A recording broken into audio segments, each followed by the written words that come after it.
All right, welcome to the weekly prep video for the week of October 27th to the 31st. In today's video, we'll be going over the action from the past week of the indexes, the liquid leaders, industry ETFs, then end the video with long and short setups going into next week, like I do with every weekly prep video. So if you guys enjoy it, please leave a like and subscribe to the channel. One more thing before we get started. Today is my 32nd birthday, so we are running a promotion on the Market Pulse Discord where you get 32% off. Just use the code HBD32, happy birthday 32, for your first month, 32% off. So if you've ever wanted to try out the Discord where we talk throughout the trading day, live stream at the open, any trades that I personally take, this is the month to try it out. Now, jumping into the indexes first, we've got the NASDAQ. Finally, we have escaped from the chop range from October 10th, this large distribution bar. We built some higher lows, a nice shakeout on Wednesday, and then Friday with the cooler than expected CPI coming in at 3% instead of 3.1. We gapped up on the expectations that that is cool enough inflation to cut rates.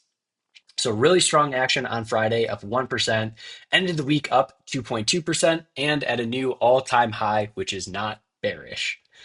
S&P 500 also with a gap up out of the Friday's range, closed at a new all-time high, up 0.8% and up 1.9% for the week. IWO, the growth stocks of the Russell 2000, this is an area where I was getting a little concerned because we saw a lot of the extended growth names really getting beaten up over the last 7 or 8 trading days.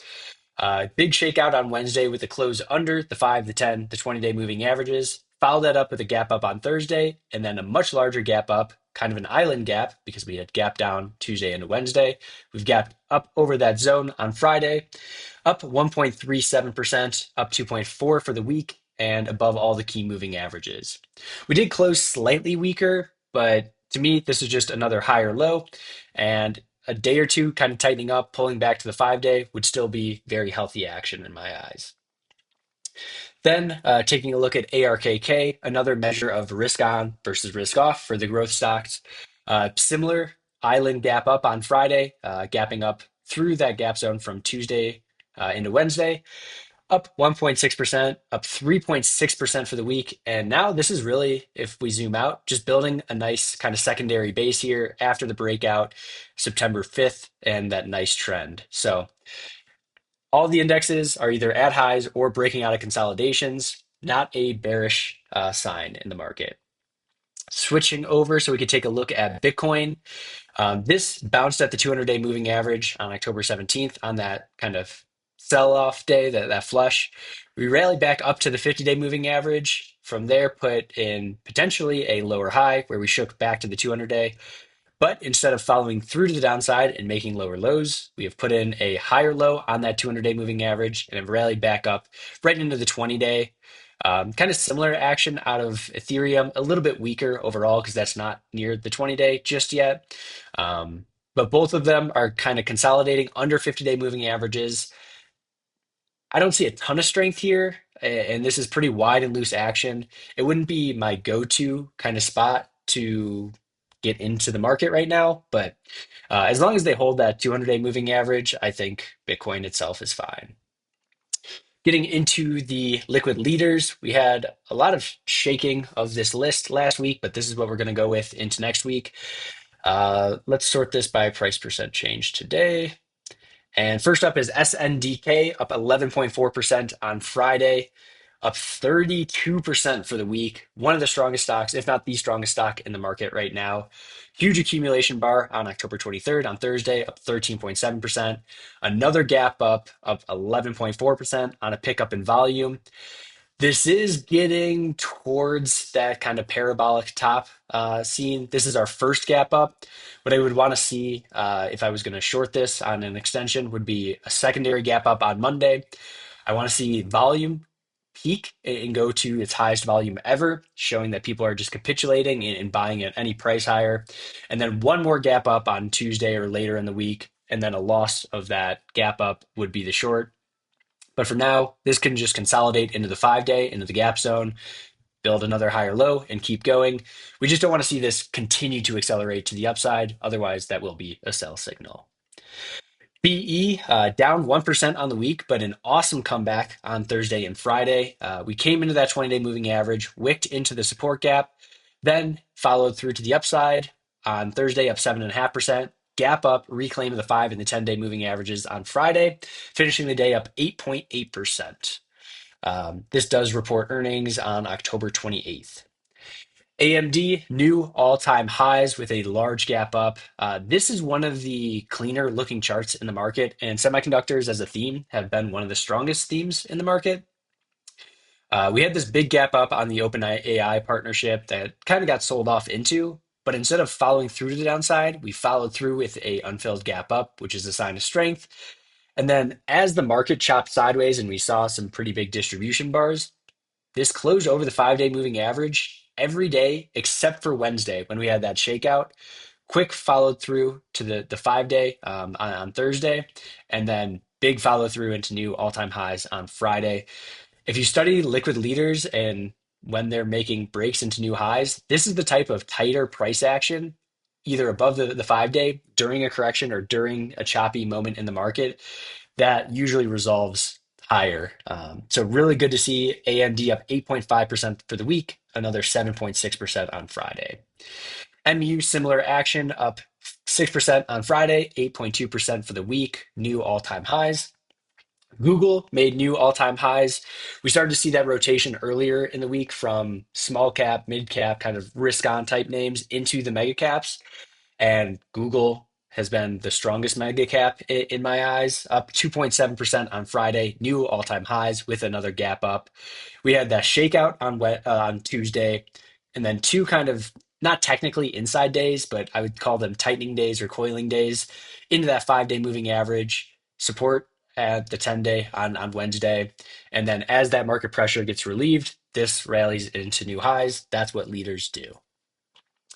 Palantir, I can go back and forth on this chart. I don't think it's the cleanest. We've had some major distribution bars on the way down, but every time we do, it gets supported at the support gap at the 50-day moving average, and then we resolved higher on Friday, up 2.3%. Um, Overall, it feels like this is a late stage base, but late stage bases, when you could still break out and make a pretty sizable move before they roll over.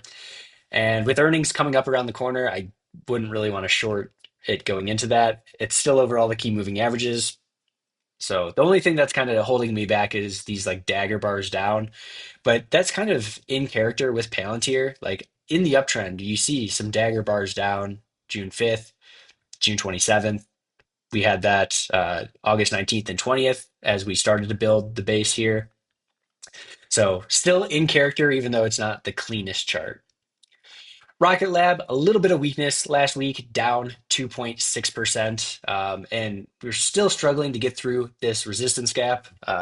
We did close over the 5 and the 10-day.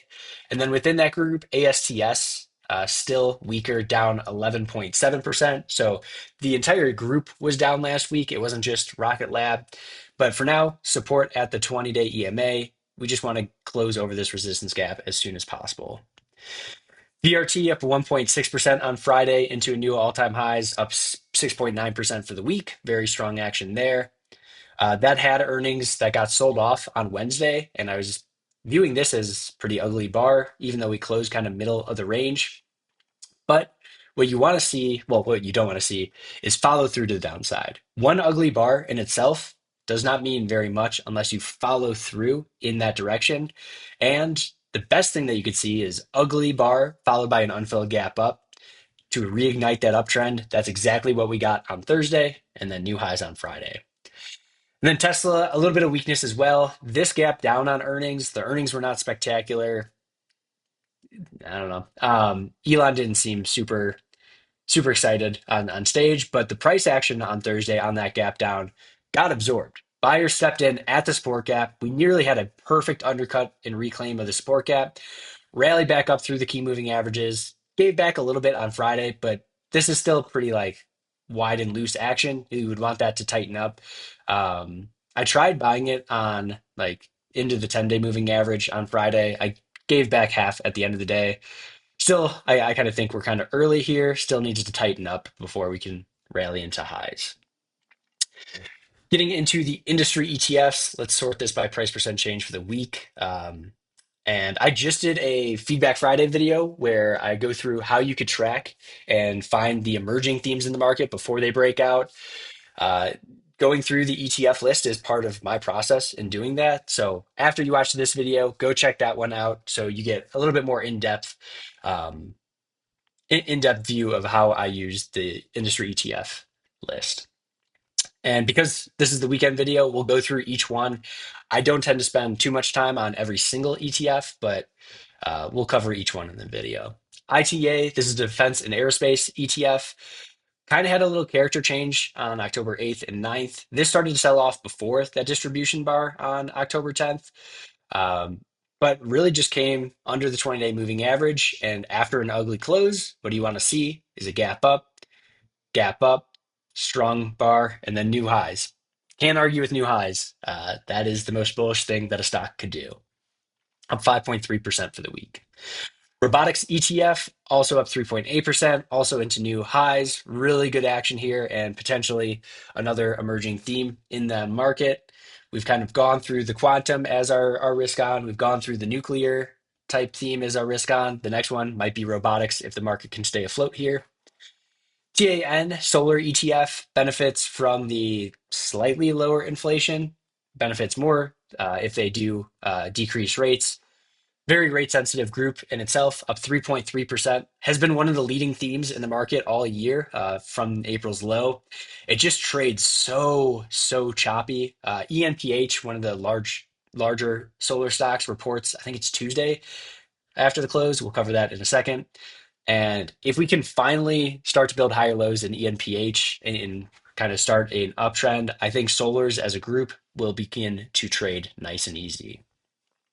PEJ, kind of surprised to see this doing so well this past week, up 3.3%, because it was on my list of relative weak themes. We lost the 5, the 10, the 20, then the 50-day in a short order. Big sell-off bar followed by an unfilled gap up. That's how you can start an uptrend. We had 3 more unfilled gap ups since then. Still, this could be a lower high. What I would want to see is come back into the 5, the 10, the 20-day moving average, maybe even come back into like the 59 area range, build out a higher low, and then resolve higher before I'm interested in the group. Royal Caribbean reports either Monday or Tuesday, and that could get that group either going to the upside or sinking lower. No pun intended. Blockchain ETF, great move on Friday, little island gap on Thursday or Wednesday and Thursday. Gap through the 5, the 10, the 20-day moving average. Very strong close here, up 3.2% for the week. Cybersecurity was one of the themes that we went over in that emerging themed video. Great action from the underlying leaders. CrowdStrike new highs, Zscaler new highs. Net still kind of lagging a little bit, but this up 3.1%. We had that oops reversal on October 17th at the 50-day moving average, followed by an unfilled gap up, reclaim of the key moving averages, the 5, the 10, the 20, and then just nice chop higher from there. IGV, the software ETF, another theme that pulled into the 50-day for the first time after making new highs. Usually a good risk reward spot in a bull market. Bounced higher, put in a higher low on Wednesday, and then big gap up on Friday. Did close a little bit weaker in the range. This could still pull back into that breakout area at the 5, and probably the 10-day would catch up at that point and still be perfectly healthy. ARKG is the genomics ETF, one that I'm pretty focused on as a theme right now. Bounced off the 20-day moving average in the support gap. Wednesday would have been a perfect buy. It was later in the day, and I usually do my trading the first 90 minutes, so did not pick this up, unfortunately. But just because I didn't get the kind of lowest risk entry point doesn't mean that I'd throw away the theme. It's still a theme that I'm pretty focused on. Don't really want to buy it on strength because we've got this resistance gap overhead, but if it could build out a higher low, that's where I'll look to get involved. KWEB, the Chinese Internet ETF. If you've seen these videos, you know I'm pretty bullish on Chinese equities as a whole. Why would that be? If we look at the weekly chart, we are just breaking out of a 3.5-year base from January 2022 up until the breakout September 8th of 2025. We had that pretty big distribution bar on October 10th. when Trump tweeted out that they maybe are not going to be meeting with China or the tariffs are going back. And that was a big kind of waterfall down, definitely kind of a risk off sign. But throughout the week, as he tweeted more and more and more, you saw less impact in the market. So we kept building higher lows, higher lows, higher lows, even though more of those aggressive tweets were coming out. To me, that shows subtle relative strength. I bought Alibaba, which is the liquid leader within China. I bought that on Thursday. Good reaction. We're over all the key moving averages. This is just a breakout retest of a 3.5 year base. The bigger the base, the higher in space. We're very early to the trend. Hopefully, those negotiations go well, and we could start to build into some other positions. But I do think KWEB is something to focus on. I know a lot of people don't like trading international equities. If that's the case, fine, don't trade this one. But it's a group that I'm locked in on. XLE, another group that we saw some leaders break into new highs, even though the ETF itself is still kind of a choppy mess, but a choppy mess that is starting to build higher lows, higher lows. The 200-day is flat. So whenever the 200-day is flat, you're not in a steep uptrend. It's better to buy on weakness and on shakeouts versus on strength, because you typically have a lot of overhead supply. So anyone who bought a little bit late in the kind of the bounce, they're underwater with these gap downs. So we don't want to buy a trend or a theme individual stock that have the 200-day going flat. We want to buy that on a pullback and a shakeout. So if we get a shakeout to the 200-day, that would still be a higher low overall for the theme and give us more time to build this base.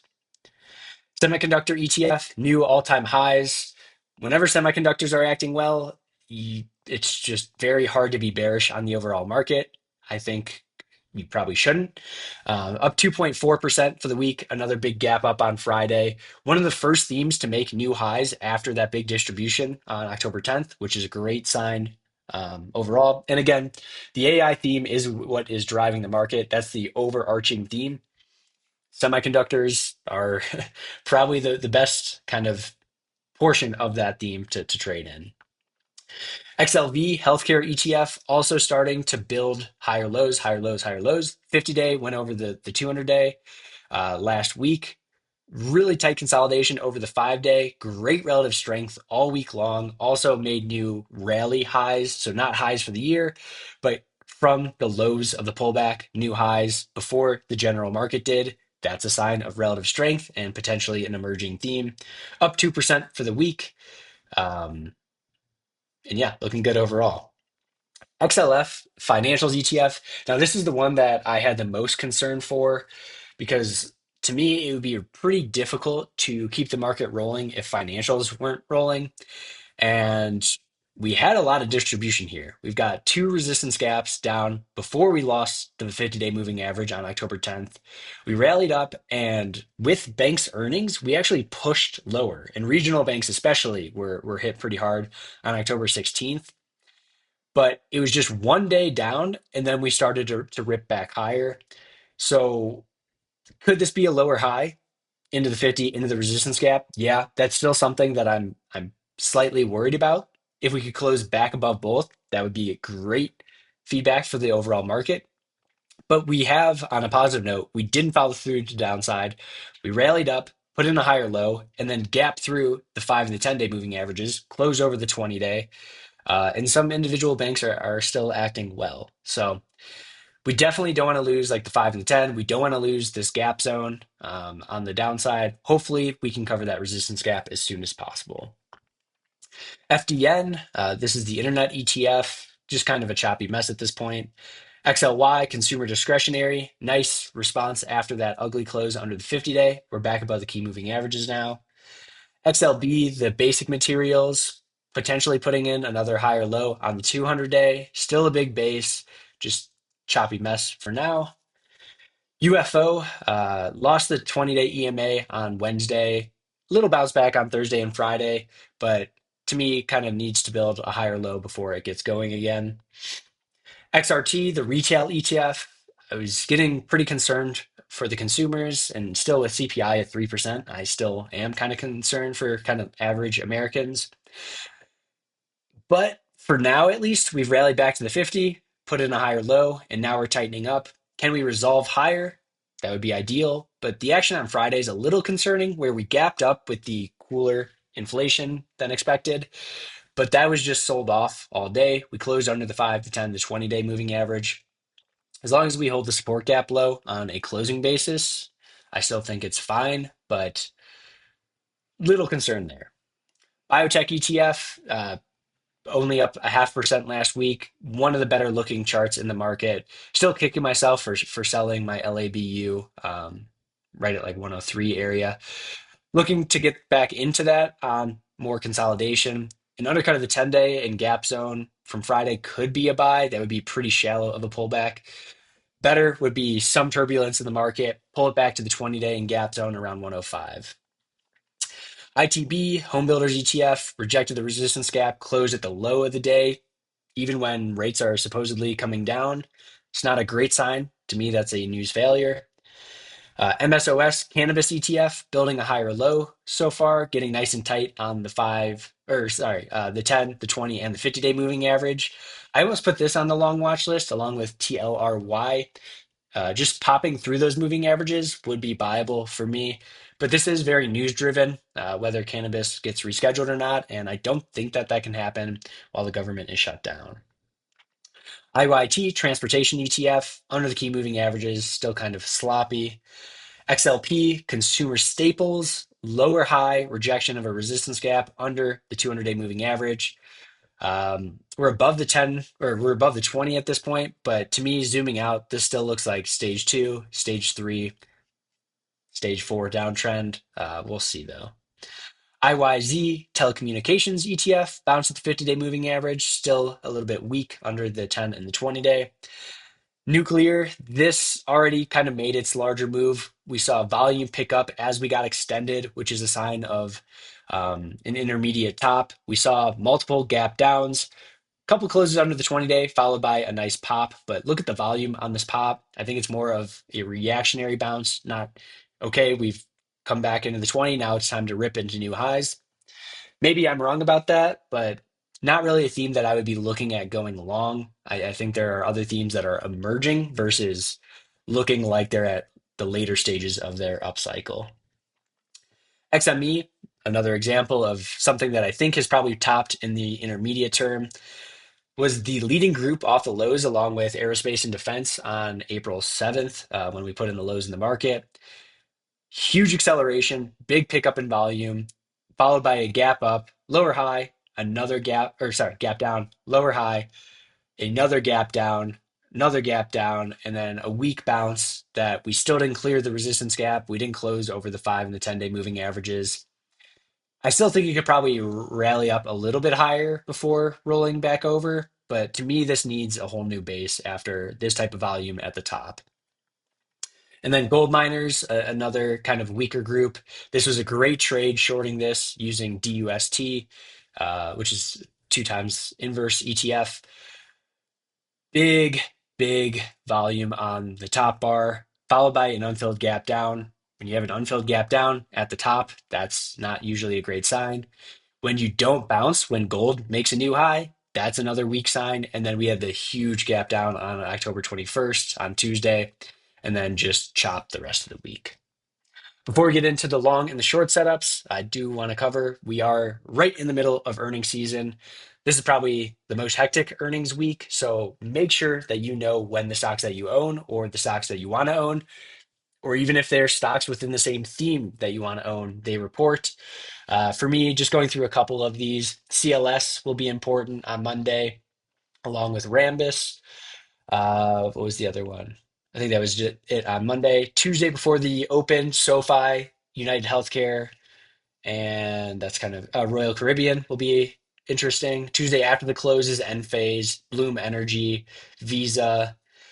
Wednesday before the market opens, not really super excited about any of those. After the close, though, we got the mega caps, Meta, Microsoft, Google, huge, very important earnings Wednesday after the close, along with Chipotle, Carvana, starting to get pretty volatile. Could be a later stage base there, so we'll keep an eye on that. Sprouts has been in a stage 4 downtrend for a couple months. We'll see if that turns around with earnings. Thursday before the open, Eli Lilly, Merrick, what else? Roblox, another name that has been chopping sideways, has done nothing since their last earnings. Could be a reignite move with a nice earnings, or we could break down on some bad earnings there. Thursday after the close, Amazon, Apple. This is probably the more important day for me. Amazon, Apple, Coinbase, Reddit, Western Digital, MicroStrategy, Rocket Lab, or not Rocket Lab, excuse me, Rocket Companies, Riot, Net, Cloudflare, and Roku. So a lot of growth stocks and mega caps on Thursday, and then some oil and gas names on Friday. Also wanted to cover, we got updated numbers for the NAAIM Active Investors Exposure Index. We went from 84% to 90% during that chop last week. We are getting a little bit extended. For me, I use 95% as kind of my threshold, my line in the sand where I start to get nervous. Not that the market can't go higher. This number can go higher. It went to like 115 or so in 2021. But it starts to kind of like set some alarms in my head. If everyone's already long, then if we get like gap ups that you see like heavy reversals getting sold into, pivots that you break out and then immediately reverse, that would be a sign that institutions are using that type of liquidity to get back out of the market and take some profits. This has been pretty low. We've never really hit the massive numbers. We got up to 98% in August, and then we had about 2 weeks, 2.5 weeks of chop before resolving higher. Still not at that 95% threshold, but starting to get there. And because the government shut down, we don't have commitment of traders data, COP data. So this is our only positioning that we can look at. Now we got the long and short setups. We'll sort this by average dollar volume. So most liquid first, then the least liquid on the bottom. First one is ARM. Huge base on this one. This is a semiconductor stock that hasn't quite participated in the rally just yet, but from a massive base, we can see some massive moves. Um, and what I don't want to be doing on this, because we've drawn these resistance gaps and we've seen 1, 2, 3, 4, 5, 6, 7, 8 rejections of those resistance gaps, I don't want to be a buyer on strength. I want to be a buyer on a shakeout because I want to skew the risk reward as much in my favor. So when I put on the trade, even though I'm wrong more than I'm right in the market, I can skew that risk reward in my favor to survive any like incorrect trades and profit on the ones that work out. So don't want to buy this on strength. Undercut of the 10-day moving average and the support gap as a high or low overall would be a perfect spot to get in, managing the risk against Thursday's low and probably the 20-day EMA at that point. NVTS, another semiconductor stock, highest volume ever on May 22nd, followed by a nice big base. Huge volume coming in from October 9th until October 21st. We do have an unfilled gap down at the high, not the ideal price action. But again, the market itself was pulling back during that time. So a little pullback, perfect undercut of the support gap under the 10-day. I'm kicking myself for not buying this on Wednesday later in the day. Bounced up, nice tight day on Thursday, a little bit of chop on Friday, but look at how low the volume is on the chopping versus on the accumulation. This is something that's being aggressively accumulated by institutions, and I want to ride those trends. Just looking for an undercut of the gap zone from Friday. Ideally, undercut the 10-day moving average. A reclaim of that gap zone low around 1360 would be viable with the stop at Thursday's low. Joby, one of the themes, like one of the kind of riskier themes that I've been watching is like the drone and personal airplane theme. Big cup, nice handle. This went through a secondary offering that stopped me out on October 8th with the gap down and really didn't like it went lower as we pulled back in the market, but not aggressively. Like you saw a lot of the risk on stocks like quantum names, uh, nuclear, stuff like that. They had pretty sharp pullbacks. This was just a choppy pullback into the 50-day moving average. We closed slightly below it a couple days, never really accelerated lower, and then had a nice gap up on Friday. Looking for a pullback back into the gap zone from Friday, as the buy spot at 1570. Then you could get your stop under Thursday's low and the 50-day moving average. Nice tight risk there. Still wouldn't size this up crazy because we do have two gap down zones. And I would treat this more as a performance boosting trade. TEM, going back to the XLV, like the healthcare ETF, the biotech ETF, ARKG, the genomics ETF, those have all started to show relative strength and could be the next benefactors of the AI revolution. With that in mind, TEM has been a super choppy chart to buy. So I don't want to be buying it on strength. I want to be buying it on a shakeout. Pull back into the gap zone from Friday, 87.20. That would be the buy spot. Then we can manage risk against the 50-day moving average. Still a little bit wide there, so I'd have to size that down. But still kind of just like in that breakout retest from new all-time highs in a relatively new stock. Plug, this is another performance boosting stock. Had a nice move from 70 cents up to 450. Pull back under the 20-day moving average. And I've seen this a couple times now where if you pull back under like the 20-day, where a lot of people get stopped out, especially multiple closes under the 20-day, swing traders will take their profit. But we've really tightened up right on this support gap. So if that pressure gets relieved, a breakthrough Friday's high would be buyable. Stop under the support gap low. LITE, this is a stock that I was watching all week. It was just a little too choppy for me, a little too wide and loose. Went without me, which is fine. You're not going to catch every stock. Now just looking for a breakout retest that would pull back into the 169 area. Probably the 10-day moving average would catch up if this happens like Wednesday, Thursday. So that's a spot to watch. I don't want to be chasing it higher, but I will buy on the pullback. EOSE, probably the setup I'm most excited for going into next week, especially if we can get just one more day tightening this up on Monday.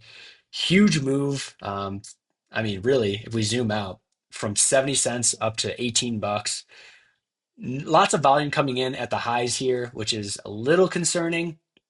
But first pullback didn't even undercut the 20-day like we saw with a lot of the extended risk on names. Big gap up on Thursday, nice close over the key moving averages. In a perfect world, we would get the market kind of pulling back Monday and Tuesday before the mega cap earnings. That would give us a spot right around the 20-day moving average to manage risk on an undercut of 15. That would be really tight risk management, so you could size that up, be a little bit more aggressive. But one tight day on Monday, then through the highs from Friday, still be buyable, and then I would use the stop as low of day. CRS, huge move on Thursday on earnings up 22.7%. Perfect test of the HVC and the $300 level and bounce on Friday. Still don't want to buy this extended. Let this build a little bull flag into the HVC probably later in the week. Try to get in right around the high volume close, right around $300, and then manage risk with a 2 or 3% stop. CRISPR, going back to that ARKG, the genomics ETF, one that you just got the 200-day moving average sloping up about a month and a half, 2 months ago. Now that the moving averages are in the right order, we still don't want to buy it extended, especially because we have an unfilled gap down on Wednesday. We want to buy it after that pullback, which we've gotten now. Little pullback into the support gap, that would be buyable versus Wednesday's low. I will still probably try this with much smaller size through Friday's high, just because this is a nice little bull flag after breaking out into new highs.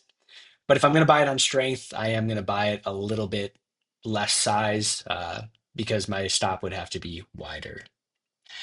AAOI, I've been extremely patient with this, not buying on strength. I think this is like really starting to build out this base now.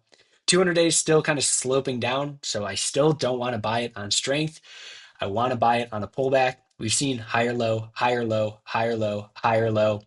As we start to tighten up a little bit, the volume pattern is good on the accumulation versus distribution days. Even with that in mind, like you could buy it through 34.30, stop low of day, probably the 5-day moving average as well. It's tradable that way, but with the 200-day sloping down, I still don't want to risk that. I want to see one more higher low into the gap zone, 31.50.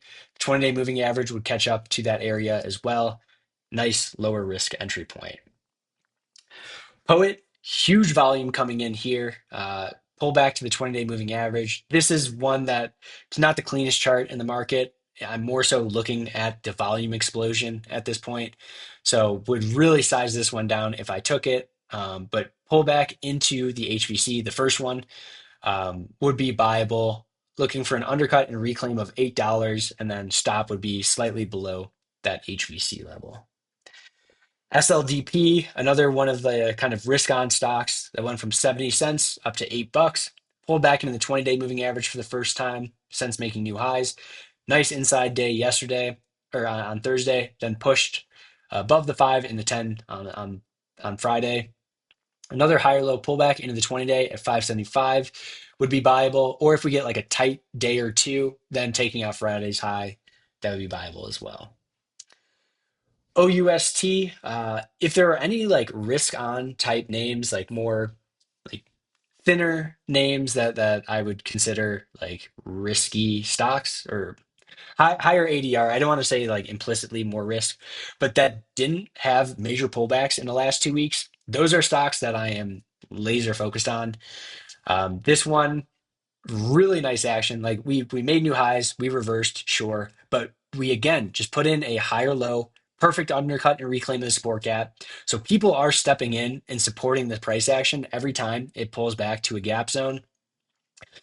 Hopefully they can keep that up. Pull back to $33 would be a higher low again as we build out the top part of this base.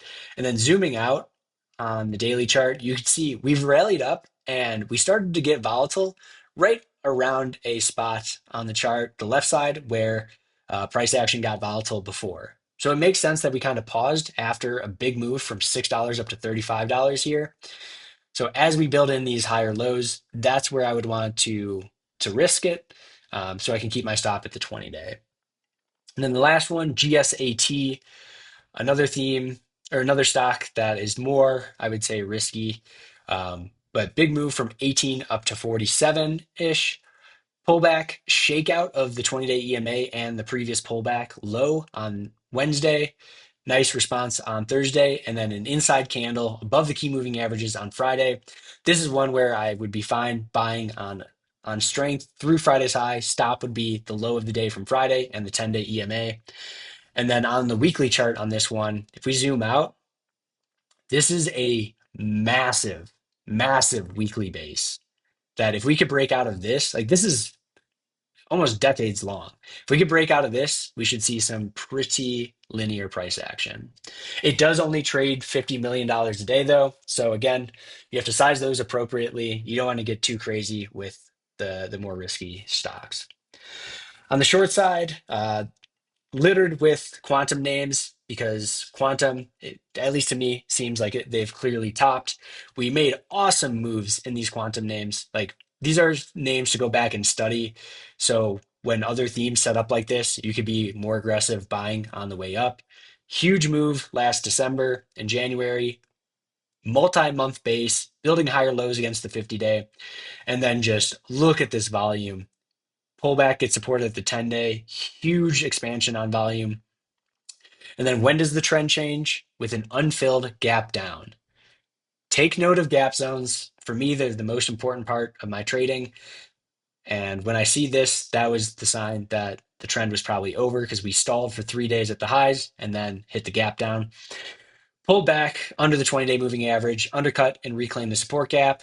Tried to rally on the news that the government was taking a stake in quantum names. That turned out to be false. And then Rigetti said it's not false. We're in talks. Price action is not agreeing with them. We took out Thursday's high. We took out the 10-day moving average, reversed and closed on the low of the day, down 2% while the market made new highs and risk on stocks started to work again. That's a sign that good news is now being used as liquidity for people to get out. And to me, this is the backside of the move. There will be plenty of times to short. I don't want to short this on weakness. I want to give it a chance to like rally back up to the 10-day. So I'm not shorting in the hole like right before another bounce, especially with the market so strong. Hopefully we can get some type of rally and short coverings in these. Get into the 10-day, and then a loss of the daily VWAP would be my short entry. Stop would be Friday's high. IONQ, weaker of the two. Lost the 50-day moving average, but then did have two unfilled gap ups. Looking for this to uppercut and fail at the 20-day EMA right around $65.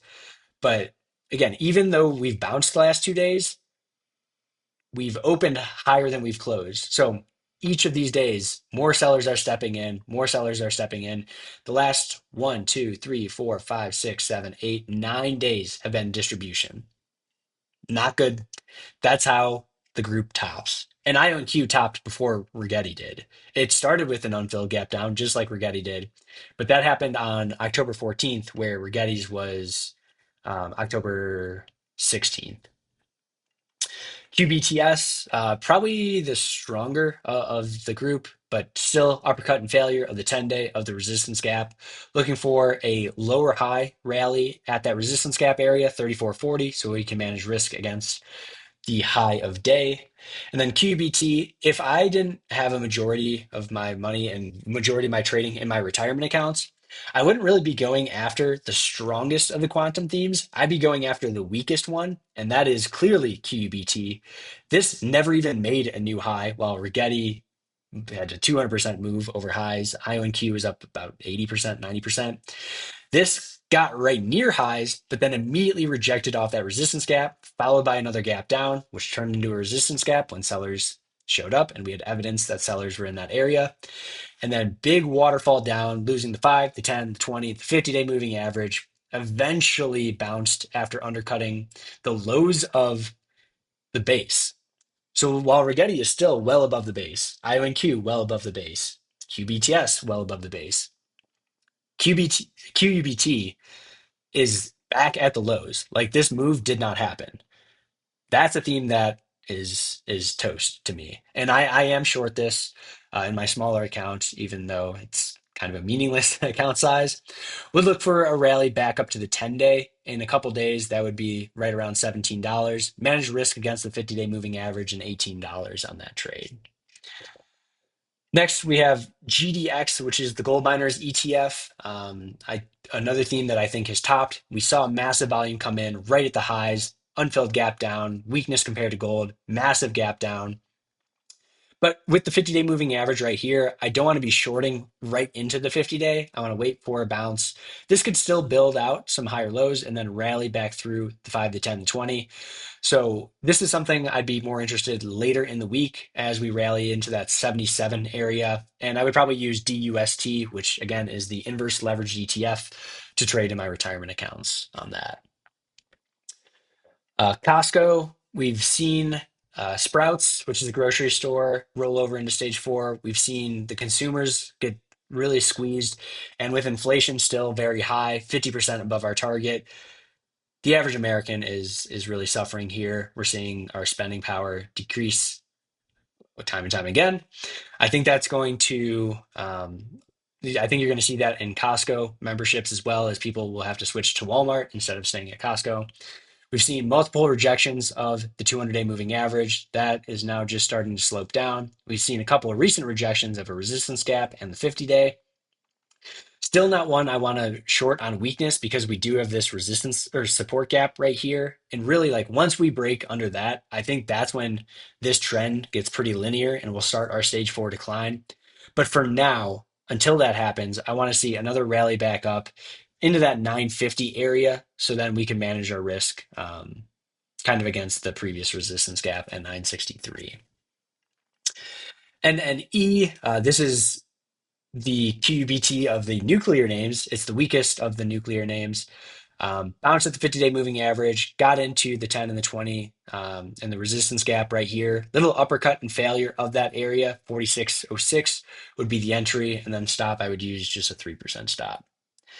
Last, we have home builders, ITB. You could also short NAIL, which is the triple leveraged ETF of this. Friday to me is a news failure. Inflation came in lighter than expected, which boosted the probability that we cut rates, and that should help home builders. But we opened at the high of the day, we closed at the low of the day, just a pure distribution day. Another pickup in volume compared to Thursday's little bounce. Closed back under the key moving averages, Any little gap up on Monday that then goes red would be the short entry. So through basically Friday's low would be the short entry. Stop just above the 20-day moving average on that one. So that's going to be the weekend prep video for October 27th to the 31st. If you guys enjoyed it, please leave a like and subscribe to the channel. And a reminder, because it is my birthday today, we're doing 32% off your first month at Market Pulse, which is the Discord that myself and Ariel runs, Ariel Hernandez, or Real Simple Ariel on Twitter. So 32% off your first month. Just use the code HBD32 on checkout there. We do live streams. He stays on basically the entire day. I stay on for usually the first 3 hours or so. We have trading playbooks, setup playbooks, and then any trade that we each take, we post about and answer any questions that you guys have. So sign up. If you ever wanted to sign up for the Market Pulse Discord, this is the month to give it a try. Have a great weekend, and I'll see you guys on Monday's video.